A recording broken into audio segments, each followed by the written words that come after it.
Hi guys, it's Reagan and welcome back to another video. Today's video is a straightforward recommendation style video because honestly, I just wanted to chat about some of my favorite books. So today I'm going to be chatting through 7 books that you need to read. All of them are 5-star reads to me. All of them have been my favorites for many years and many have graced my top lists of the year. So without further ado, let's go ahead and dive right in. The first book I'm going to chat about is actually a trilogy and a criminally underrated trilogy at that. But this is just one of my favorite all-time fantasy series out there. From the action to the characters to the plot, it's just so unique and so gripping. And the series I'm talking about is the Divine Cities trilogy by Robert Jackson Bennett, the first one being The City of Stairs. Robert Jackson Bennett is a more well-known fantasy writer, but I feel like people more associate him with his more popular series, Foundry Side, which I for sure really love. But I don't know, even though I love Foundry Side, I still feel like the Divine Cities trilogy sits at the top for me. It's just a perfect combination of such interesting tropes. In fact, I would kind of describe this series as a combination between fantasy and political thriller, and it uses tropes from both of these genres to create something really, really special. The concept of this fantasy series is that there was once a very powerful land that was able to harness the power of the gods themselves. This power not only allowed them to have great infrastructure, great roads, powerful cities, the general use of magic by everyone in the populace, but it also allowed them to kind of expand in their colonial interests and subjugate a lot of lands that existed outside of their own borders, which resulted in an uprising in one of these lands, and eventually they were actually able to successfully kill off the gods themselves. Once this occurred, an event called the Blink happened, which essentially speaks to the spontaneous disappearance of anything and everything associated by the gods. So this once very powerful place, their entire infrastructure, their government, buildings, their ability to do trade, their crops, so many things disappeared overnight, creating complete chaos within the land itself. And now this one subjugated land is actually controlling this larger place and also kind of trying to prevent them from gaining their power back. One way that they're doing this is they've outlawed anything to do with the gods, from religion to history. Everything associated with the gods has been destroyed and is also prevented from being discussed. So this is kind of the arena that the series itself opens up on, and we follow our main character Shara, who is a political agent for this other land. And at the beginning of the story, she's traveling to this once powerful city named Bulakov, and her job is to basically prevent any uprising, also root out any discussion or rising up of the gods themselves. Once she arrives in the city, she quickly realizes that something much larger is at play, and she's also noticing remnants from the gods' power that haven't been seen since they disappeared. This story is just so fantastic. From the characters you focus on in each book, each story within the trilogy focuses on a different main character and a different main city, but everything is still very much interconnected and a lot of time passes as well. So the author really gives a lot of space to these complicated political situations, but the concept of the story, the history of the gods and the magic and their evil reign, the complexity between the relationships between the people who are living and trying to survive now, the past and the pain that these gods once created. Not to mention, it is incredibly fast-paced and full of so much action and really pulls into that political thriller conspiracy element of the story. It's so good. I love this series so much, and I simply just want more people to read it. So give it a try. Next up, I have one of my favorite YA fantasy series out there. I just feel like it is like the perfect comforting classic YA fantasy read. It's full of all of my favorite YA fantasy tropes, and I just feel like it is constructed so well, and that is the Thief series by Megan Wallen Turner. This is a story that is very classic. It's set in a fantasy world that's very much inspired by ancient Greece and basically follows a variety of kingdoms who are very much at odds with each other. But there's also this outside political force that is really powerful, that's threatening invasion, and you sort of feel that tension throughout this entire series. At the beginning of book 1, we follow our main character, who is a very good thief. And in fact, at the beginning of book 1, he has been imprisoned for doing just that. And he basically makes a deal with the king to steal a very powerful and important ancient object for him. In return, he will receive his freedom. So we follow the thief as he goes on this quest with a variety of other individuals as they seek out this sort of ancient artifact and power. This is a book that is just so enchanting. First off, I love the writing style. Not only does it draw you in and create this like wonderful fantasy setting, but it also is a book that I feel like really outsmarts outsmarts you. The thief as a main character is so easy to love. He's constantly trying to trick and sneak around everyone in his life. He's also very witty and constantly making fun of people, so the narrative style is just so delightful. Not to mention, this is a series that really celebrates storytelling and kind of really pulling on that concept of ancient Greece and talking about mythology and the gods, and all of that is very much wound into the book itself. The story and the series really escalates. It's full of so many twists and turns and wonderful characters. It also has one of the best and well-constructed hate to love scenarios that I simply have ever read in YA. It's just so engaging. I want more YA fantasy books like this series, and it's just my favorite. Simple as that. Next, I have a shorter speculative fiction story that honestly just left me haunted. I think about this book so often, consistently reminding me just how good it is, and that is The Memory Police by Yoko Agawa. This is a translated work from Japan, and the concept of this book is honestly fascinating. It's set on this remote island, and on this island, things consistently disappear. And the residents of this island are very used to this phenomenon. In fact, there is an institution on the island called the Memory Police, and they basically, over time, decide that things should no longer exist. They outlaw them and then remove all semblance of them from the island and then erase everyone's memory on the existence of these items themselves. We follow our main character, who is a writer on this island, and basically we follow her as she's not only just trying to live her life, but something really troubling happens at the beginning of the book. That is, her editor has kind of undermined the Memory Police, so she decides to hide them in her house. And so begins a very soft and quiet tale of like one woman's kind of individual rebellion against this really horrifying reality that she exists in. The writing is stunning. There's so much to unpack in the story itself, from the community to the disappearances, like what does memory even mean? And it was fantastic. Honestly, like I don't really want to go too much into the book itself because I feel like it's very short and the book will let you know like what you need to experience as you're reading it. So I don't want to spoil anything, but this is just a story that really has stayed with me for a long time. Beautifully written, beautifully conceived, and beautifully constructed. Speaking of a beautiful book, the next book I have to recommend is The Bear and the Nightingale by Catherine Arden. To me, this is the perfect culmination of so many things I love: magical historical retellings, to beautiful lyrical writing, to the inclusion of folklore and mythology within stories themselves, plus a coming of age story that just, it honestly has it all. The first one, which is The Bear and the Nightingale, opens the story on our main character Vasya, and we follow Vasya throughout this entire series, and we watch her grow up, come into herself, and it's truly one of my favorite character arc moments of all time.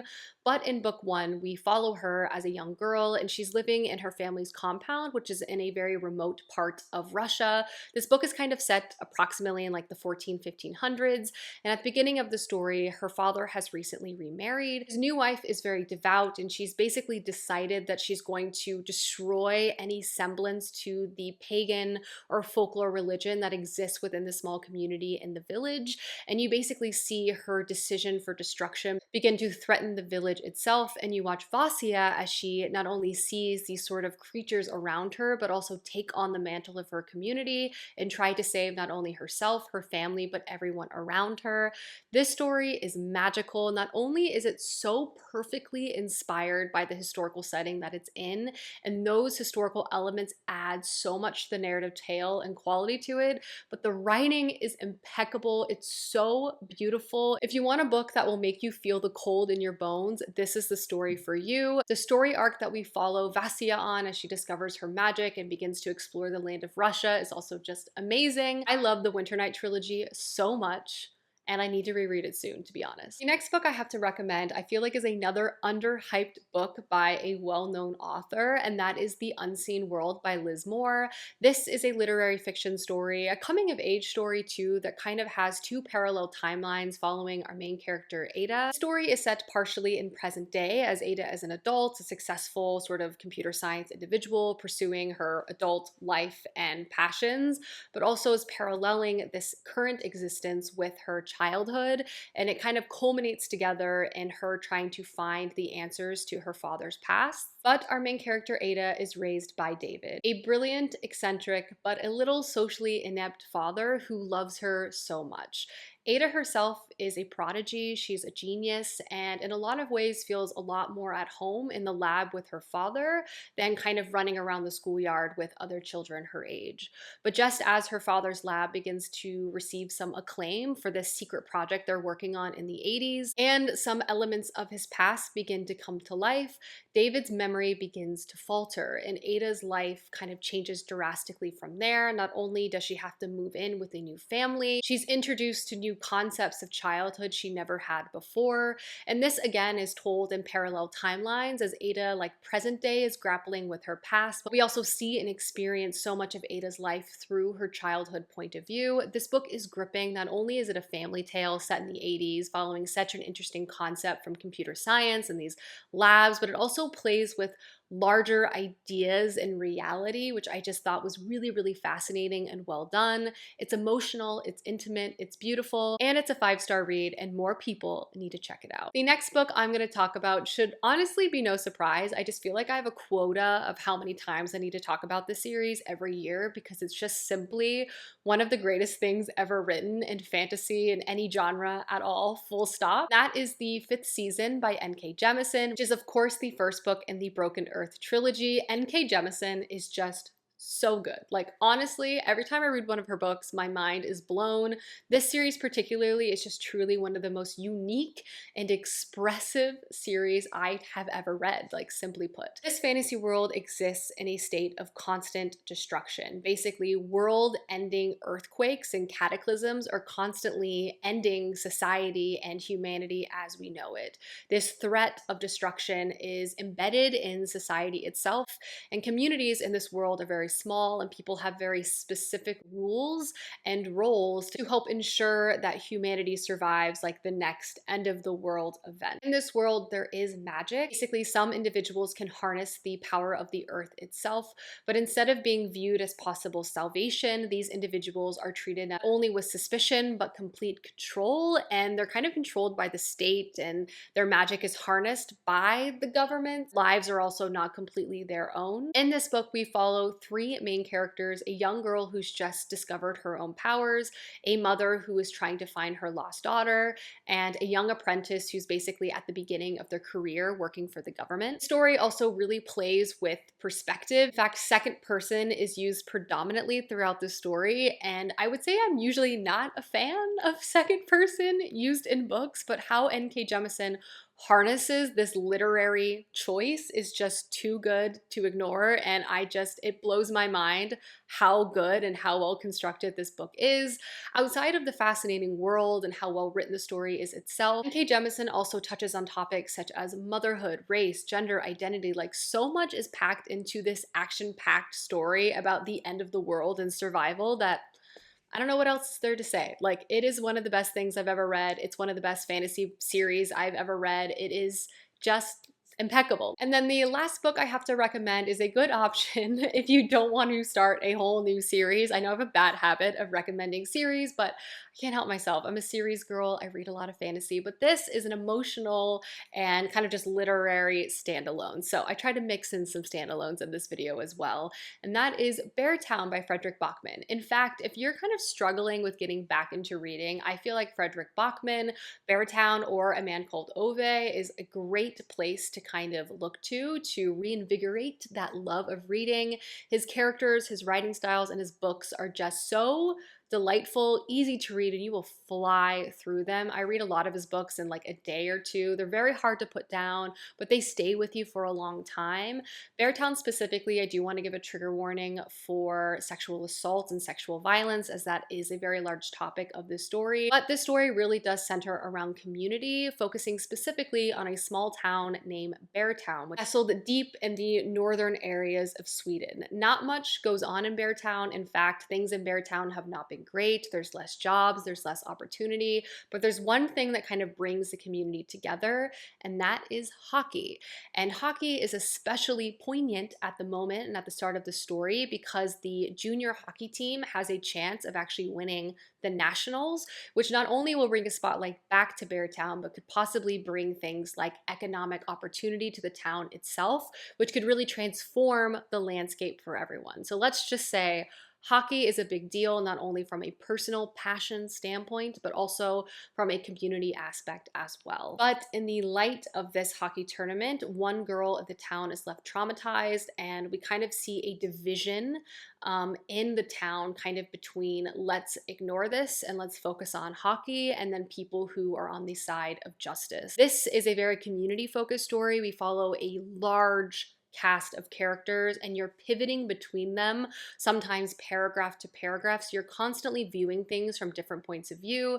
Primarily, you follow a lot of the boys who are on the junior ice hockey team, their relationships with each other, their individual desires, their own growth and coming to age situations that can be really touching at times. We also follow the coach to the junior ice hockey team and his family, and then a bunch of characters within the town that are all very much interconnected. I really want to caution to say I'm not a hockey person. I don't watch hockey, but Frederick Bachman really pulls you in, not only by making the hockey part of this book fascinating, but really driving home the passion the community feels for this sport. And it really transcends this idea of hockey itself. So if you're kind of not interested because of the sport component, I would really challenge you to read it anyway, because this is much more about the characters, family, the emotions. I mean, I was crying a lot reading this book, left and right. I think about this book so much.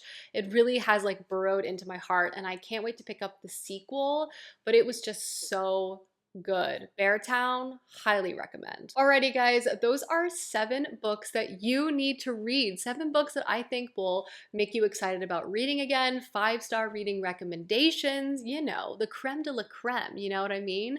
Anyway, I hope you guys enjoyed this video, and I will see you soon with another one soon. Goodbye.